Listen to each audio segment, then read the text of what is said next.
My YouTube channel advocates point. आज के इस वीडियो में हम लोग कंपनी लॉ पढ़ेंगे। कंपनी लॉ में कंपनी का डिफिनेशन पढ़ेंगे। आखिर ये कंपनी होती क्या है। आप लोग गूगल, यूट्यूब या माइक्रोसॉफ्ट जैसी कंपनियों के नाम तो सुना ही होंगे।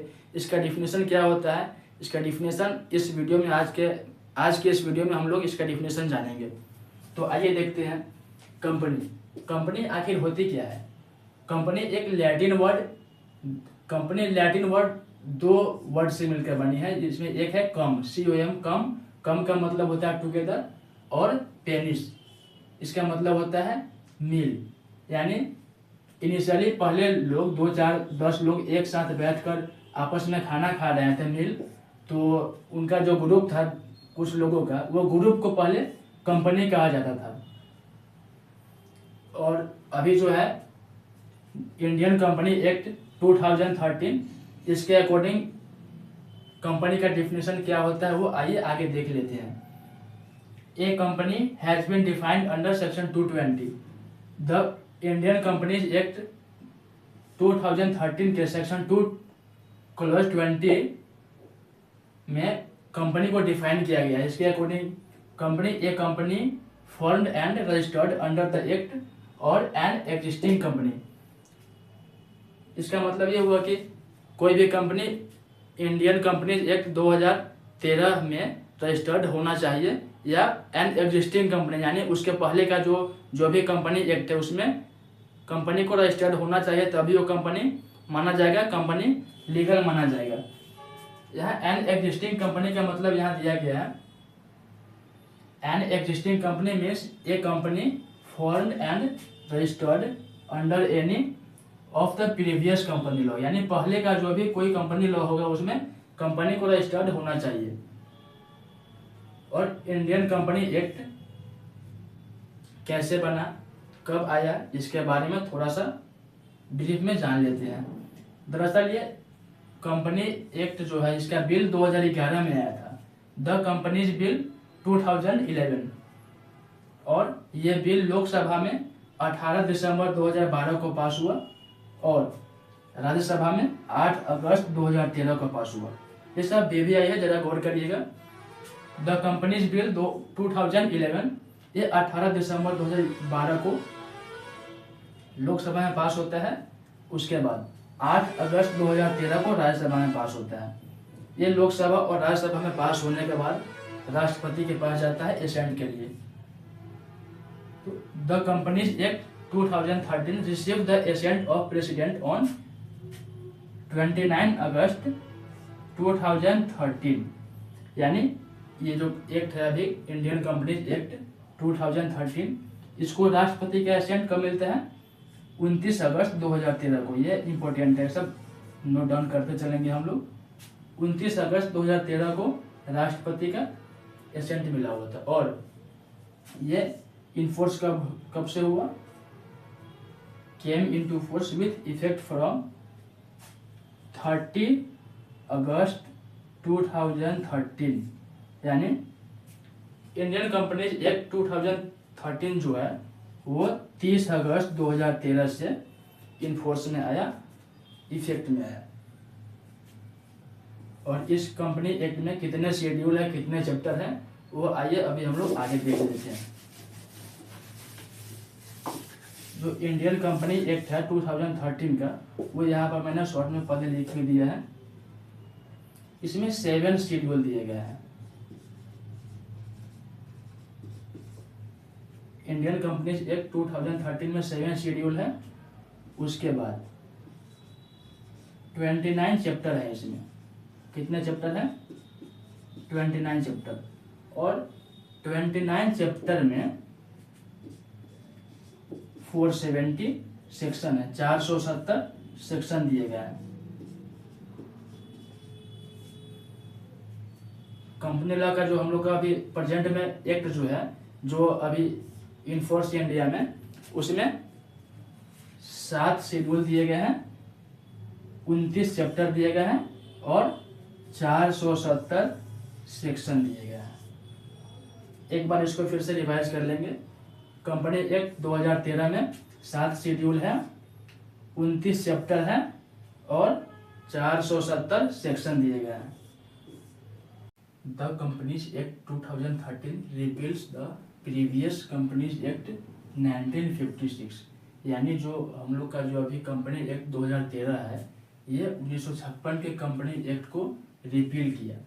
और इसके पहले भी 1956 के पहले भी कंपनी लॉ बने हुए थे, जैसे जो 1913 में था और 1882 कंपनी एक्ट 1882, कंपनीज एक्ट 1866। इसके पहले भी कई कंपनी लॉ बनाए गए थे। लॉर्ड एक जस्टिस हुए लिंडले, ये कंपनी का एक कॉम्प्रिहेंसिव डिफिनेशन दिया, मतलब सबसे अच्छा डिफिनेशन इनका माना जाता है जो पूरे कंपनी को अच्छे से डिफाइन करता है। आइए आगे देखते हैं इनके हिसाब से, इनके अनुसार कंपनी होती क्या है। ये कहते हैं a company is an association of many persons, यानी कंपनी जो है कई लोगों का, मेनी पर्सन्स कई लोगों का एक एसोसिएशन है, यानी एक ग्रुप है। और हु कंट्रीब्यूट मनी, और मनी इज वर्थ, जो पैसा कंट्रीब्यूट करते हैं या कोई धन संपत्ति कंट्रीब्यूट करते हैं, जैसे कोई जमीन दे देता है या कोई मकान दे दिया, ये सब कंट्रीब्यूट करते हैं। तो हु कंट्रीब्यूट मनी और money is worth to a common stock, मतलब किसी खास पर्पस के लिए, किसी एक कॉमन ऑब्जेक्ट के लिए।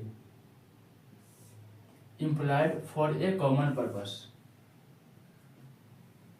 मतलब कॉमन पर्पस के लिए, किसी एक ऑब्जेक्ट के लिए वो मनी वर्थ कंट्रीब्यूट करते हैं। The common stock so contributed is denoted in money, यानी वो लोग जो कंट्रीब्यूट करते हैं, चाहे वो पैसे हो या पैसे के बदले में कोई धन हो, उसको हम लोग मनी में डिनोट करते हैं। And is capital of the company, और वो जो मनी जो होता है वो सबको जोड़कर जो एक अमाउंट बनता है, वो अमाउंट को हम लोग उस कंपनी का कैपिटल कहते हैं। Capital of the company. The persons who contribute it और to whom is belongs are members, यानी जो पर्सन कंट्रीब्यूट करते हैं वो जो लोग होते हैं वो इस कंपनी से बिलोंग करते हैं, उनको उस कंपनी का मेंबर कहा जाता है। क्या कहा जाता है? Member. The proportion of capital to which each members are entitled is their share, यानी कोई कंपनी बनती है तो सब कंपनी का एक पर्पस होता है, बिजनेस करना, प्रॉफिट गेन करना। तो वो जो प्रॉफिट जो होता है उस प्रॉफिट को प्रोपोर्शन, यानी जो मेंबर होते हैं उनके समान रेशियो में डिवाइड करके जो अमाउंट बनता है, वो अमाउंट या जो प्रॉफिट जो बोलेंगे, जो प्रॉफिट है, टोटल प्रॉफिट, वो उस कंपनी के मेंबर्स का शेयर कहा जाता है। क्या कहा जाता है? शेयर। और आगे एक पॉइंट और देख लेंगे, शेयर्स आर ऑलवेज ट्रांसफरेबल, यानी जो शेयर होते हैं वो हमेशा ट्रांसफरेबल होते हैं। Although the right to transfer is often more और लेस रिस्ट्रिक्शंस, यानी ये होता है कि राइट टू ट्रांसफर कभी ज़्यादा होता है, कभी कम होता है, कंपनी पर डिपेंड करता है। कोई प्राइवेट कंपनी हो या कोई सरकारी कंपनी हो, अलग अलग कंपनियों पर अलग अलग रूल एंड रेगुलेशंस रहते हैं, तो उसी के अकॉर्डिंग ये राइट टू ट्रांसफर डिसाइड होता है। बट ये जो शेयर जो होते हैं ये ट्रांसफरेबल होते हैं। तो फिलहाल अभी के लिए इस वीडियो में इतना ही, और नेक्स्ट वीडियो में हम लोग आगे जानेंगे कंपनी के कैरेक्टरिस्टिक्स जानेंगे, इसकी विशेषता क्या होता है ये जानेंगे। फिलहाल अभी के लिए इतना ही। और जैसा कि आप लोग जानते हैं कि आज 31 दिसंबर इस साल के अंतिम दिन है, और अभी रात के 10:50 हो गए हैं। कुछ ही मिनटों में, कुछ ही घंटों में हम लोग नए साल में प्रवेश कर जाएंगे। तो आप लोगों को अपनी एडवोकेट्स पॉइंट फैमिली की तरफ से, मेरे तरफ से नए साल की ढेर सारी शुभकामनाएं, और उम्मीद है कि आने वाला नया साल हम लोगों के लिए ढेर सारी खुशियाँ, उम्मीद भरी सौगात लेकर आएगी। और फिर भी कहते हैं कि आने वाला शहर कितना भी अच्छा क्यों ना हो, छूटते हुए घर मुस्कुराहट छीन ही लेती है। खैर कोई ना, हम लोग नए साल के लिए, नए साल के स्वागत के लिए तैयार है और नए उत्साह उमंग के साथ हम लोग आने वाले साल में अपने कर्म करें, अपने काम करें, अपने जो एम है, जो लक्ष्य हमने बनाया है उसको हासिल करने के लिए दिन रात एक कर दे, हार्ड वर्क करें और अपने गोल को अचीव करें।